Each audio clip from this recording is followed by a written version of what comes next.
Buenas tardes desde Cuaderno de Maestra. Este es nuestro programa número 10 de la segunda temporada y estamos a 15 de febrero por la tarde. Ya saben ustedes que este es un programa independiente que no cuenta con financiación de ningún organismo, por lo menos por el momento.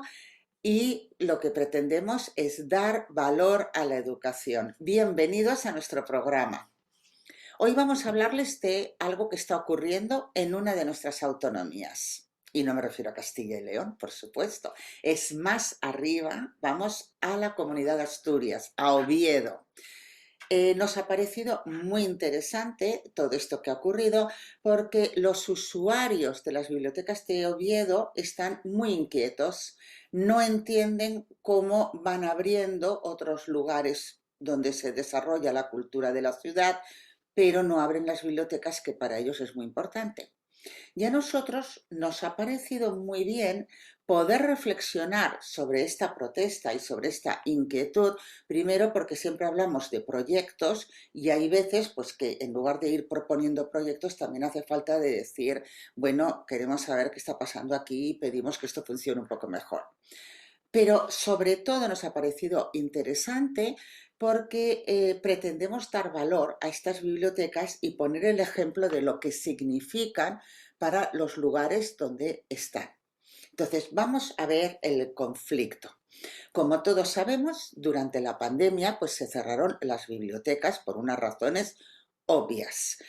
Entonces, la pandemia sigue allí, siguen siendo efectos dramáticos, parece que vamos a mejor, pero sigue habiendo muchas familias que padecen todos estos problemas que vienen de la sanidad. Entonces, los usuarios, que quiere decir las personas que utilizan los servicios de las bibliotecas en Oviedo y provincia, no entienden que va abriendo todo, pero no abren las bibliotecas. Y cuando abren, por ejemplo, las de la capital, algunas no tienen todos los servicios o reducen el horario. Lo que más les preocupa es que justo las bibliotecas que no han abierto todavía son las 3 bibliotecas rurales que hay en la provincia. Bibliotecas rurales, ya nos parece un dato interesante para esta autonomía.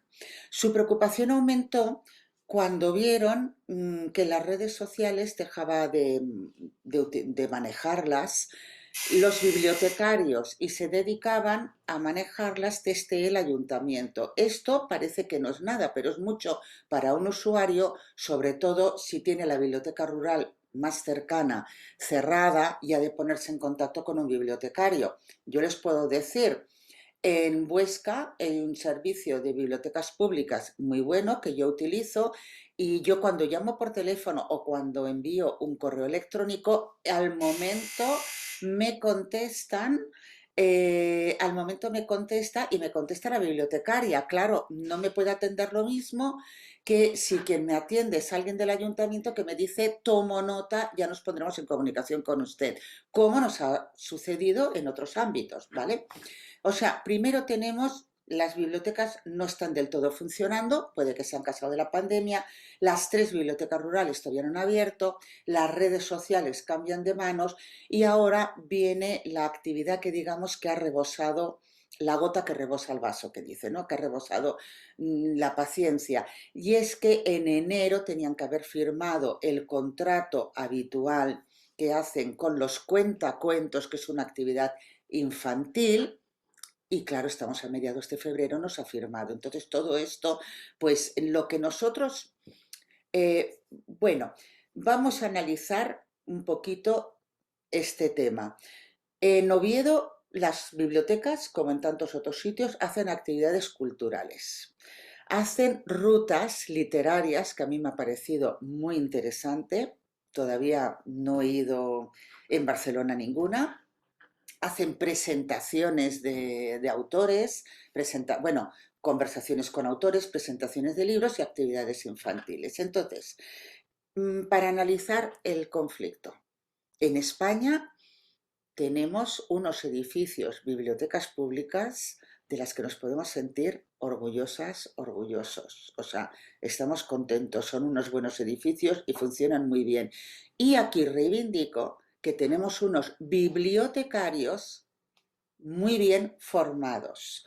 Entonces, lo que sí que puede ser, porque sí que creemos, es que faltan presupuestos para aumentar los fondos de las bibliotecas, el número de bibliotecarios.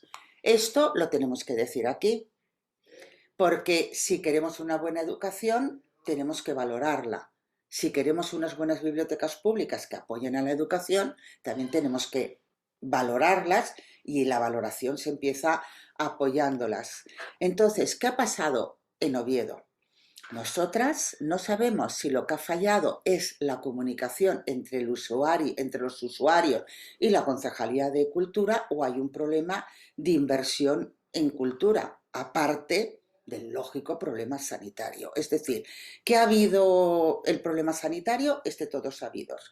Pero ahora mismo, si el público está inquieto y pide la biblioteca, que no hay nada más bonito que decir, fíjate, un servicio público que ayuda a la cultura y a la educación, sobre todo de los niños, o bien no hay comunicación, o bien ellos piensan que hay un problema de inversión y claro, hay que atender y por lo menos dar una explicación. Entonces, aquí nuestra intención es llamar la atención sobre la importancia de mantener la red de bibliotecas públicas. No conocemos el funcionamiento de esta autonomía. Nosotras nos movemos desde Aragón y desde Cataluña. Hemos visitado la página web del Ayuntamiento de Oviedo, la tengo, bueno, pues mira, aquí la tengo cerca para poderla ver y vemos pues que hay consejos. Los consejos en democracia son muy importantes porque es donde el ciudadano puede participar. Y vemos consejos interesantes porque además del Consejo Escolar Municipal, pues vemos el de personas mayores, el de absentismo escolar, Consejo de Participación Infantil y Adolescente. Así, viéndolo desde aquí, tanto el de participación infantil y adolescente como el de personas mayores, pues podrían tener algo que decir. No vemos un consejo de cultura, pero creemos, de lo que hemos visto en la página web, que hay una Fundación Municipal de Cultura que debe ser la que se hace cargo. Respecto al problema de comunicación, porque todo es comunicación, tanto para avisar y explicar lo que pasa, como para ver si de verdad hay un problema de inversión, nos hemos dirigido a esta Fundación Municipal de Cultura y sí que tendríamos que decir que vemos que todos los partidos, se supone que será en relación a sus votos, están representados, pero no vemos ninguna otra representación. Por ejemplo, de asociaciones de vecinos, pues de algún empresario, de algo, ¿no? Esto da una democracia más directa. Si la asociación de vecinos o las bibliotecas forman parte del consejo o de la Fundación de Cultura, siempre tú puedes acceder a alguien y tienes como una democracia más directa y no solamente participativa. Pero bueno, vamos a escuchar qué es una biblioteca para un pueblo. Son las personas que viven en pueblito, se llaman así pueblitenses. Son gente amable, muy buena, muy agradable. Les gusta mucho reunirse en la plaza central, que es lo que hay en pueblito, la plaza central y una calle. No hay cafetería, ni pastelería para tomarte un pastel. Bueno, ya lo han escuchado ustedes. Un pueblo es una plaza y hay veces que es la plaza y una calle y otras veces que es la plaza y unas casas alrededor. Y esta es la vida en los pueblos de toda España. Entonces, la plaza es lo más importante porque ahí se desarrolla la vida del pueblo, ahí está el ayuntamiento, allí está la iglesia, que ahora ya también está vacía. Entonces, imaginemos que en un pueblo tengan un local, aunque sea una habitación del ayuntamiento, donde todo el mundo pueda entrar. Pues antiguamente para ver la tele, pero hoy en día pues para que haya un teléfono, algún cajero automático, hay algunos libros al alcance de todo el mundo. Bueno, esto es un bien para el pueblo. El pueblo que cuenta con una cafetería o un bar o una tienda, eso es un bien para el pueblo. Porque si no, en el pueblo lo único que queda para poderte relacionar con los vecinos es ir a la plaza.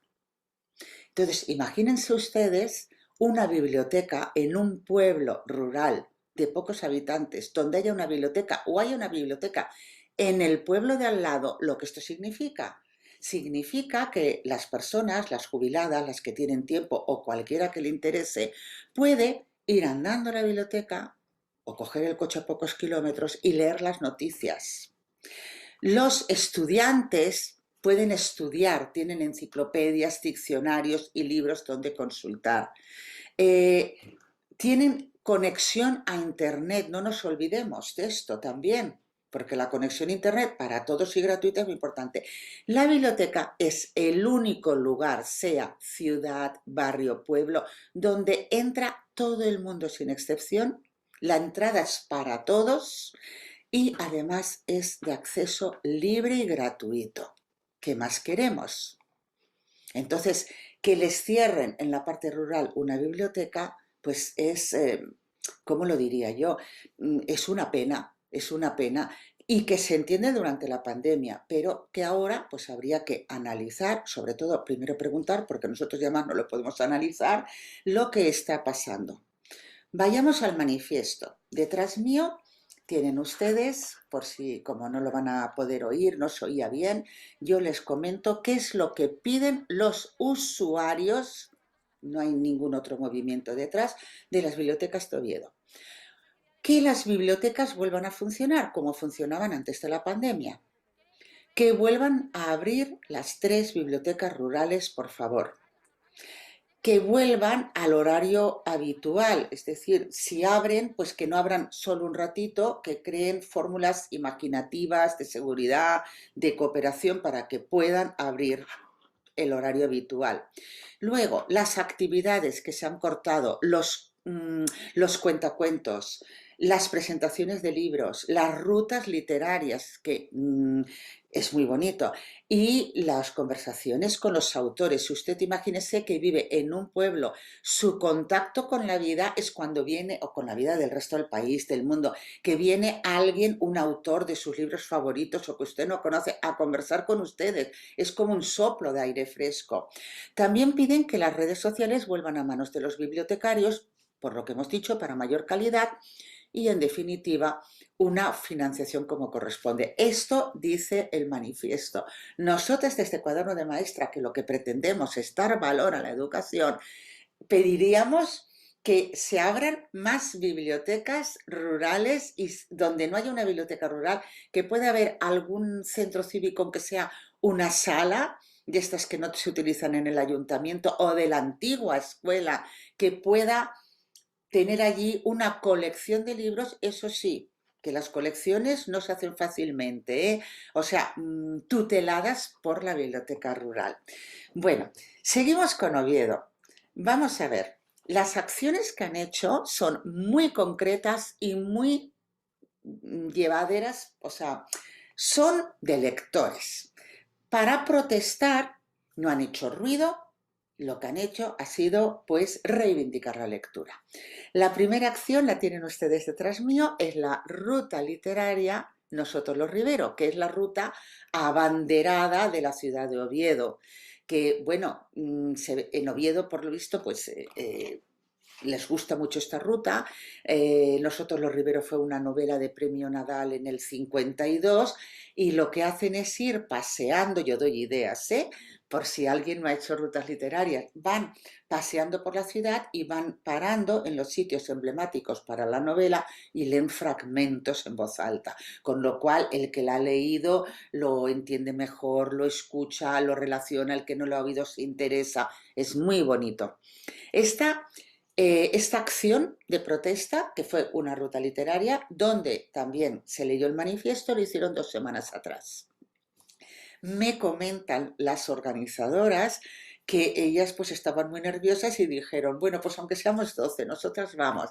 Quedaron en la estación del norte Y cuando llegaron se encontraron 200 personas que no conocían, ellas solo habían abierto una página de Facebook. Y esto en una ciudad pequeña que se hubieran reunido como 200 personas, pues les pareció muchísimo, pues la cosa fue más. Cuando iban haciendo la ruta literaria, como me imagino que Oviedo es una ciudad pequeña y se conoce mucha gente, les paraban los transeúntes de la calle para preguntarles, bueno, qué era eso y de qué iba aquello. Y entonces, a medida que les decían, estamos protestando porque queremos que vuelvan a abrir la ruta literaria, se les iban sumando ciudadanos. Bueno, el éxito tuvo hasta repercusión en prensa. Semana pasada, o la anterior, lo que hicieron fue, como ya habían visto que habían tenido mucho éxito, volvieron a convocar por redes sociales, ya digo, una página de Facebook, un grupo de lectura silenciosa en la plaza del ayuntamiento. Me comenta una de las organizadoras que es que a ella se le puso la piel de gallina y se emocionó mucho porque al haber visto que había tenido tanto éxito en la ruta literaria se sintieron como muy responsables y ella asistió a la plaza pero muchísimo rato antes para animar por si alguien le preguntaba, para estar, para organizar todo, y cuando llegó ya estaba llena de mamás con carritos de niños y familias jóvenes y se quedó impresionada. Tienen ustedes detrás mío o pueden ver ahora las imágenes y realmente impresiona que se reúna, o sea, nosotros aquí lo que estamos hablando es del fenómeno, ¿eh? Y no podemos saber bien qué es lo que ha pasado, pero nos parece pues justo y para hablar de ello y que por lo menos que haya una buena comunicación. Pero ver que haya personas que se reúnan reivindicando esto nos llena de alegría. Y hoy es miércoles y vamos a hablarles del sábado pasado, porque el sábado pasado en Trubia, que es una de las poblaciones donde está la biblioteca rural todavía cerrada, se hizo una maratón de cuentacuentos. Entonces pueden ver ustedes también las imágenes. Queremos comentar que AEDA, que es la Asociación de Narradores Orales, ha publicado un documento apoyando esta reivindicación, el diario Nortes también, y si ustedes quieren enterarse pues, de más detalles, porque nosotros hemos de continuar con el programa, pueden ir a la página de Facebook Defendiendo a las Bibliotecas de Oviedo. Por último, cuando yo termine de hablar, vamos a escuchar a David Acera. David Acera ha contado un cuento, dice que es una fábula, es actor, escritor y cuentista y es una de los participantes en la maratón de cuentos. Por cierto, no lo he comentado, pero la idea de reunirse para leer en silencio fue de Josu Monterroso. Josu Monterroso es un escritor ovetense. Yo ahora me acuerdo, Dormitorio de Colores fue una de sus novelas que tuvo éxito, o La vida sin ti. Pero no solo es escritor, es que además participa muy activamente en la vida cultural de Oviedo. Y tuvo esta idea, se sumó y bueno, la idea muy buena, porque en lugar de hacer ruido, una protesta en silencio, pero el silencio de una biblioteca, pues ¿qué le vamos a decir, no? Vamos a hablar ya del programa de hoy, porque si no, nos vamos a entretener mucho. El primero, pedirles disculpas.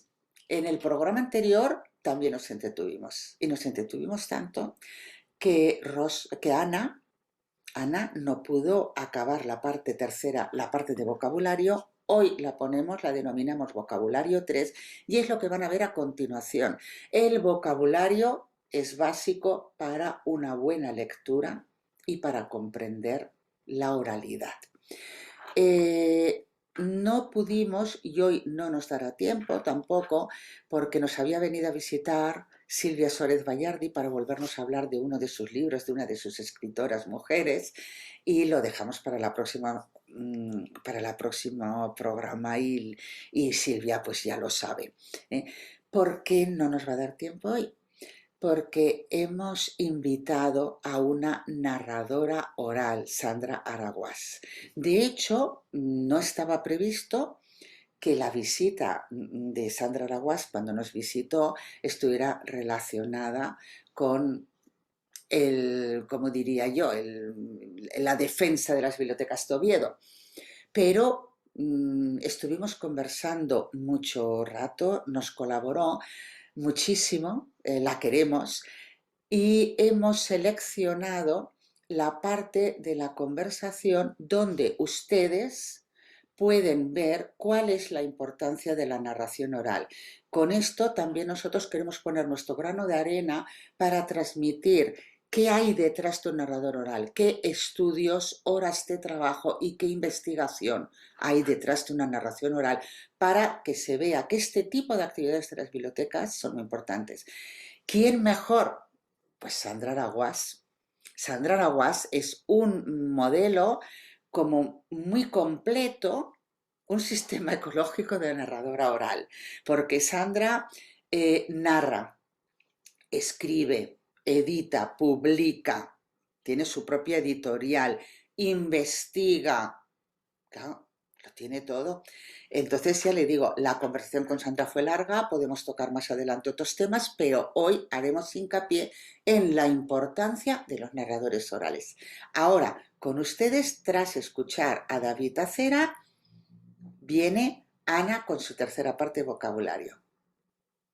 Un amigo mío que se llamaba Rubén, hace ya unos años, cuando me dedicaba yo a otras cosas. Y esta fábula dice así: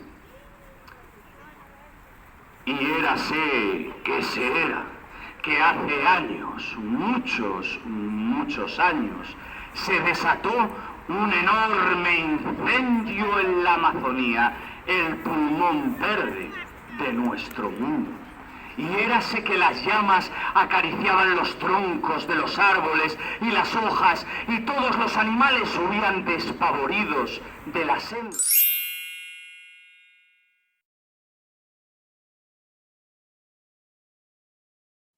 Bueno, vamos a seguir. Esta es la última parte de nuestro tema sobre enseñanza y aprendizaje de vocabulario.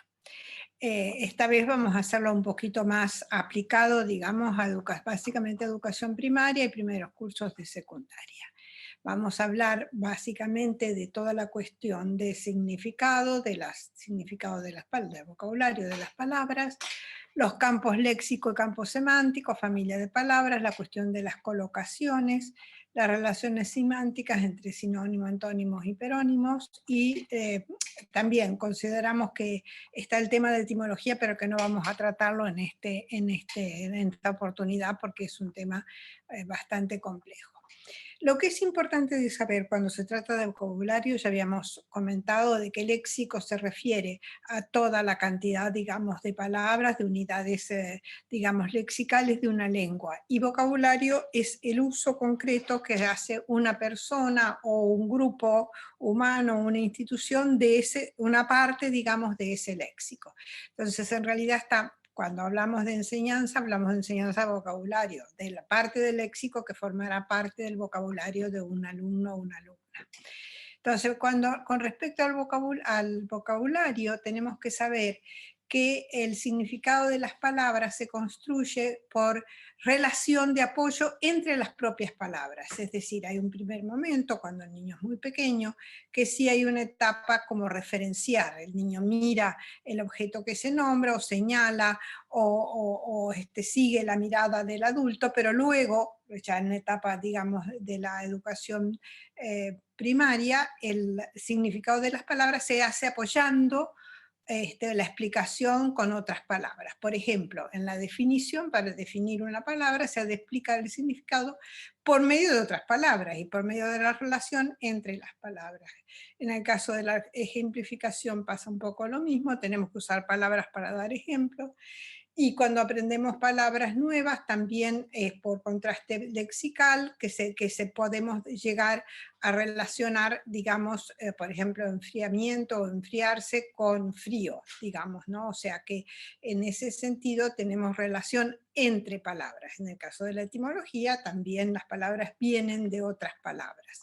Entonces, aquí no podemos, digamos, salirnos de las palabras para estudiar las palabras.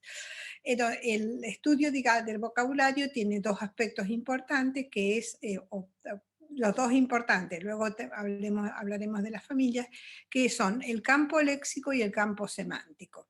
Se llama campo léxico a las palabras que tratan del mismo tema, pero de categoría gramatical diferente. Por ejemplo, que puede ser del mismo tema, puede ser un nombre, pero también un verbo, un adjetivo.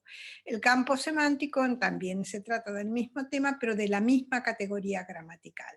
Y la familia de palabras, como todos los profesores saben, son aquellas que comparten la misma raíz, digamos. La agrupación del campo léxico entonces se basa en un contexto temático, digamos, en todo el tema que tiene relación con algo. En el caso del campo semántico se va, digamos, dentro del contexto temático también, pero incorpora diferente categoría, la misma categoría, perdón, de la palabra. En el campo semántico nos encontramos con lo que se llama el hiperónimo, es decir, la palabra que nombra incluyendo a todas las otras que le siguen, que son los hipónimos, es decir, las palabras que están dentro de un conjunto de hiperónimos. Por ejemplo, tenemos aquí la palabra gente. Esta palabra gente podemos hablar de los tipos de gente, por ejemplo, una persona, otra persona, podemos utilizar la palabra tío, tía de manera coloquial, podemos decir por la edad señor, señora, joven, niño, etc. Tenemos expresiones, gente de bien, gente de paz, tener don de gente, tenemos verbo, conocer gente, tratar a la gente, tenemos unas descripciones físicas, rubio, moreno, alto, bajo, tenemos una localización en la escuela, digamos, como si están ordenados o desordenados, tenemos el aspecto del carácter, que si es nervioso, simpático, etc. O sea, tenemos mucho vocabulario para referirnos a una unidad temática.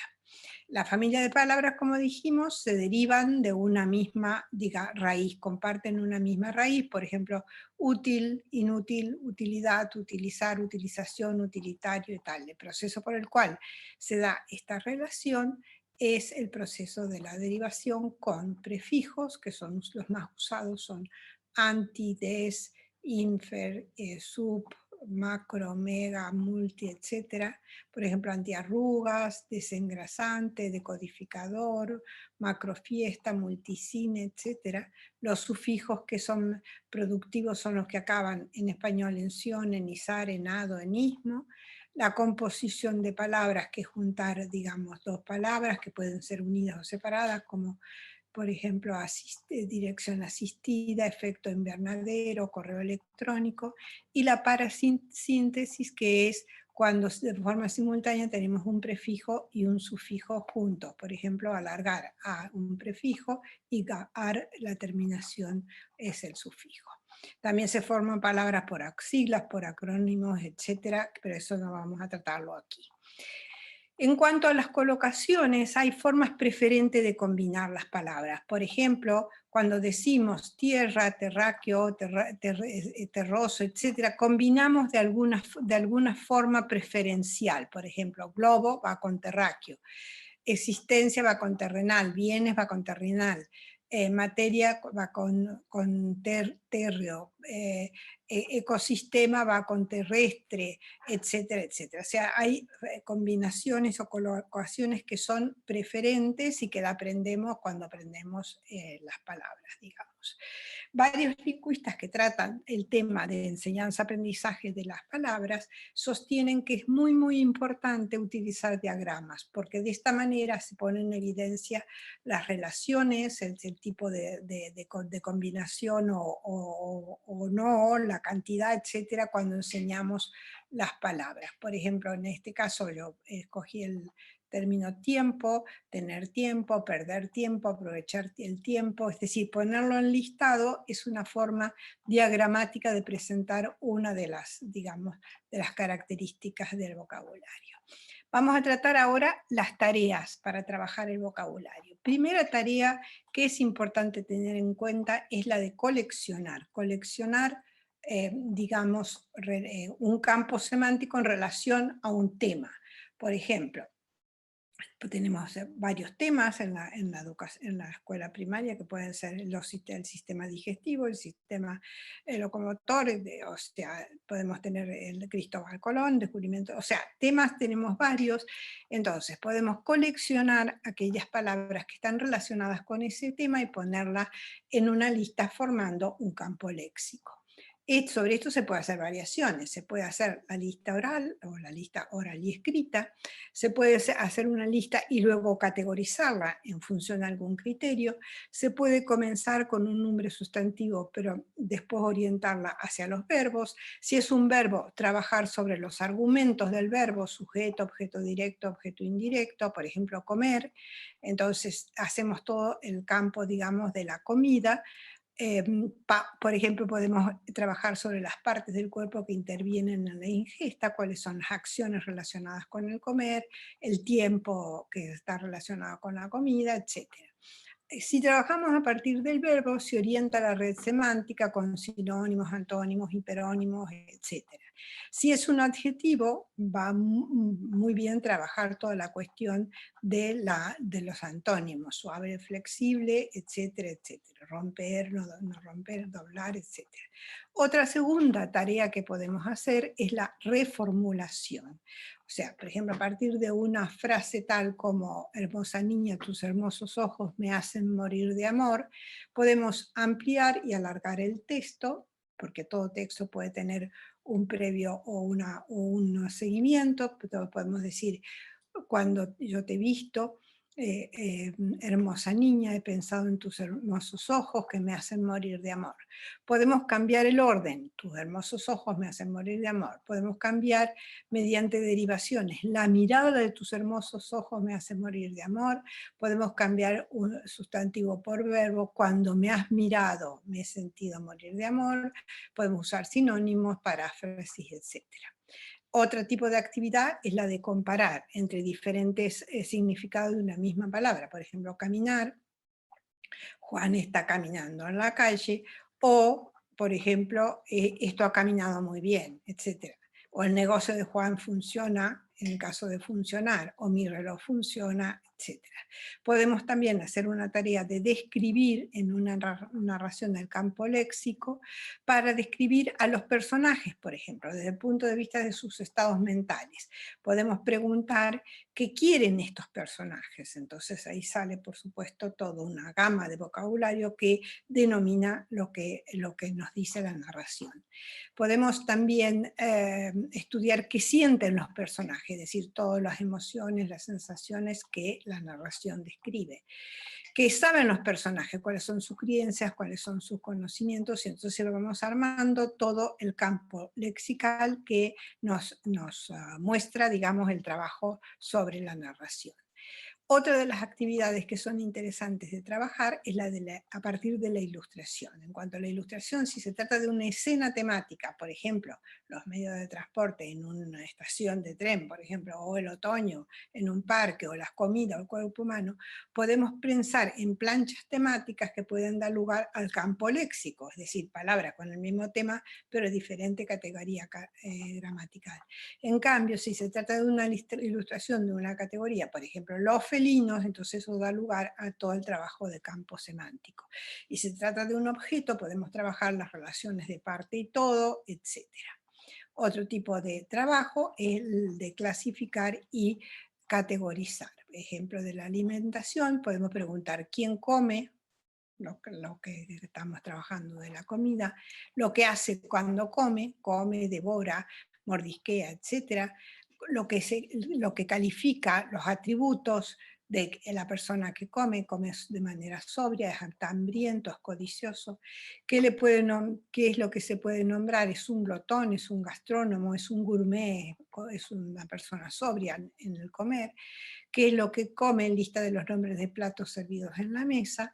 Podemos calificar lo que come, es delicioso, es exquisito, es ordinario, bueno, es soso, y podemos utilizar prefijos y sufijos. Y además podemos también usar complementos circunstanciales, cuando come, dónde come, entonces eso da lugar a todo, digamos, la denominación de los momentos de la comida y de los lugares de la comida.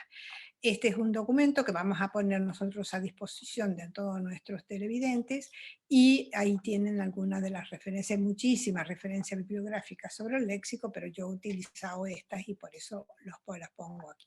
Es decir, para hacer un final, el trabajo sobre vocabulario da lugar a, es transversal, puede comenzar desde preescolar y no acaba nunca. Siempre seguimos durante toda la vida aumentando el vocabulario, ya sea por reconocimiento de palabras nuevas, ya sea por usos específicos, etc. Es transversal en el sentido, digamos, de la duración de la vida, es transversal en los campos de académicos, porque se relaciona con todos los campos, matemática, biología, historia, etc. Dura durante toda la escolaridad y además es infinito, digamos, no tiene límite, podemos seguir aprendiendo vocabulario, nunca vamos a ser suficiente para saber todo el vocabulario que tiene, los miles y miles de palabras que tiene una lengua que es nuestra lengua en este caso. Por eso agradezco la colaboración de los que digamos, en este momento escuchan y os animo entusiastamente a trabajar el vocabulario. Muchas gracias.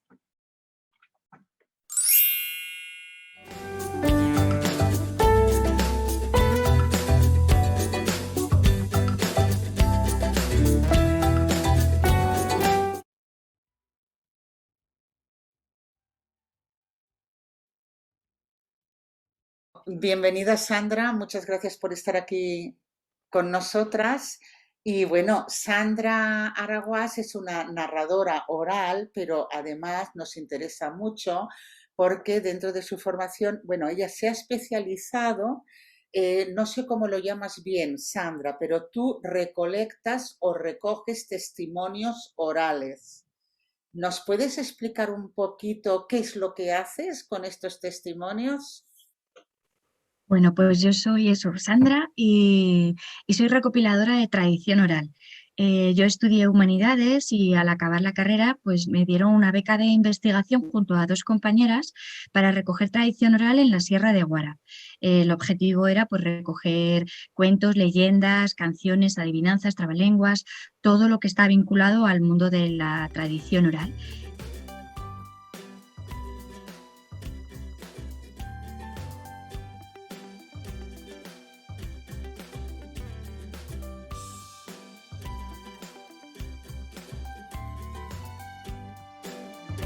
Y bueno, pues acabé la carrera, empezamos a hacer esto del mundo de la investigación y ya me picó el gusanillo de los cuentos y poco a poco pues cada vez fui entrando más dentro de este mundo.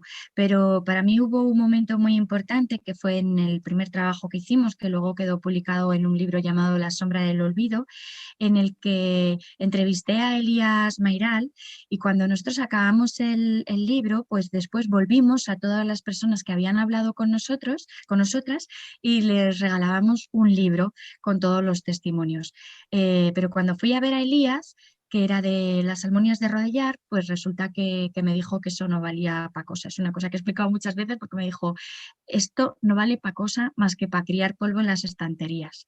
Y yo me quedé así muy sorprendida porque la verdad es que el libro es un pedazo de publicación, es una maravilla, había fotos, había transcripciones literales de todo lo que nos habían ido contando, una catalogación de los cuentos, de las tradiciones que habíamos ido recogiendo.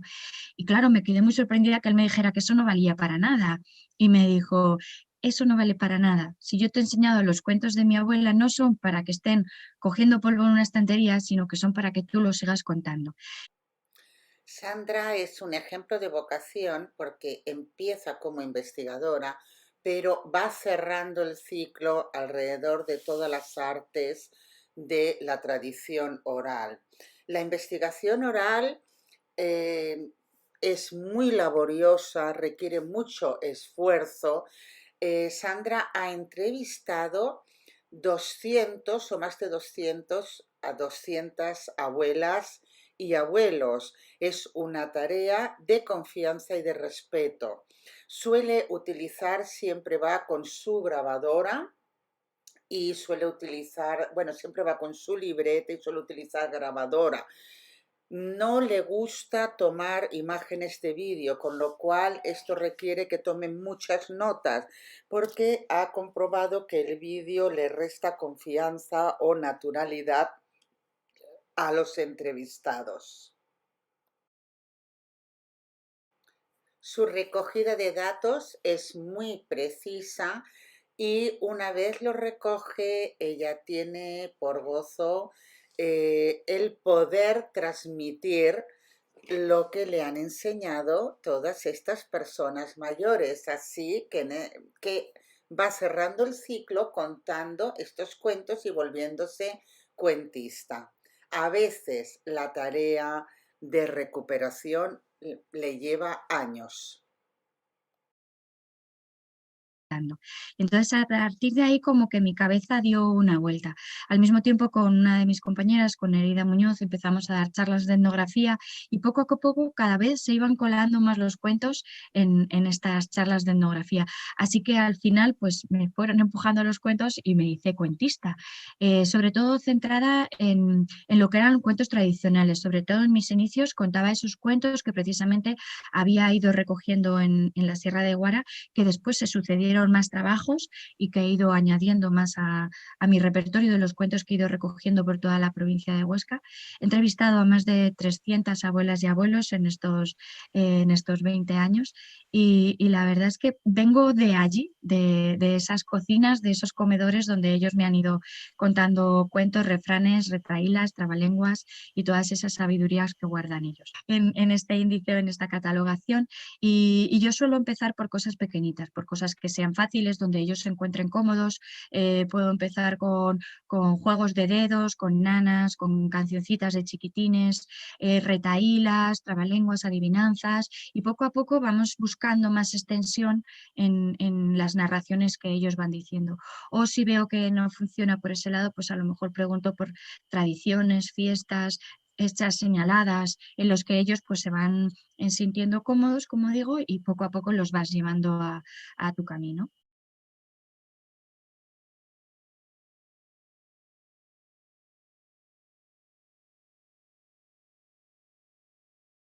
Y Claro, entonces, hombre, empezamos por la estructura más básica, que es el inicio, nudo y desenlace, que eso lo vamos a encontrar desde los juegos chiquitines, desde los más sencillitos, hasta ya pues cuentos más elaborados. Es verdad que cuando tú te metes en el mundo de los cuentos no te puedes meter ya directamente a las catalogaciones al ATU o Comprop, porque te vas a perder. Pero bueno, llevo ya muchos años dentro de lo que es la recopilación de tradición oral y quieras que no, pues cuando encuentras un cuento, pues siempre intentas buscar información, recurres a los archivos generales, vas buscando a ver si en otras provincias o en otros lugares hay este mismo cuento, qué variantes puedes encontrar. Y claro, una cosa es lo que es investigación y otra cosa ya es narración. Entonces, hay un trabajo detrás de la narración. Necesitas esas estructuras de las que tú me nombras, de Vladimir Prop, para poder hacer un poquito pues el trabajo necesario para poder contar ese cuento. De todos modos, una cosa es la teoría y otra cosa es lo que luego tú cuando tienes un cuento buscas, si el cuento que te han contado sirve directamente como te lo han contado, que muchas veces no, porque suelen estar abreviados o faltan partes, buscas otras versiones para poder complementar y luego hay un trabajo muy importante de los narradores que es el montaje del cuento a la hora de contarlo, porque tú no lees un cuento y al día siguiente puedes contarlo. Hay que trabajar esas estructuras precisamente, hay que saber esos hitos en los que vas parando y tú vas memorizando, porque no puedes memorizar todas las palabras seguidas que tiene un cuento, sino que lo que haces es memorizar como imágenes, depende de cada narrador, yo sí que tengo como unas imágenes importantes que se van sucediendo a lo largo del cuento y allí es donde te vas agarrando para poder tener toda la narración completa.